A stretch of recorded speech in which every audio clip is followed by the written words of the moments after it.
Hi,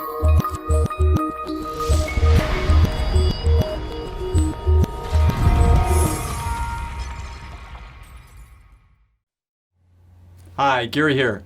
When I was a lot younger, I went through the Army's airborne school, where you jump out of airplanes. Now, kind of young and dumb, and you don't really think about the risks, but believe it or not, they kind of mitigated a lot of the risks on that, but it was very exciting to jump out of airplanes. Sometimes it wasn't. Most times it was. I was thinking about this when talking about risk with your investments, because many times we don't understand all the risks. I didn't understand all the risks with jumping out of airplanes, and they kind of walk through all that. I think the casualties, like 1 out of a million die, so not real high from what you would think about all that stuff. But let's look at what risks are in 3 areas: cash, bonds, and stocks. You say, well, there's risk with cash? What are you talking about? Cash is, can be just, 0.5% or 1%. It's somewhat given that that's going to happen.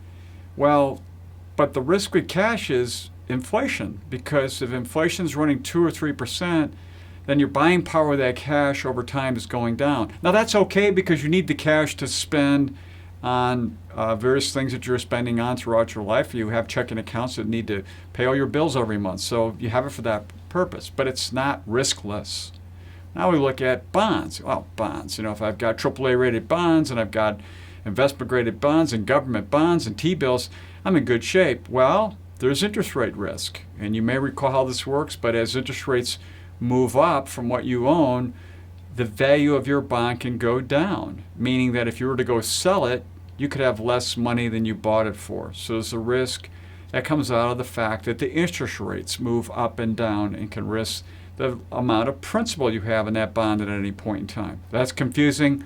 Don't worry about it. Most people don't understand the one real well, and you can read out more about it.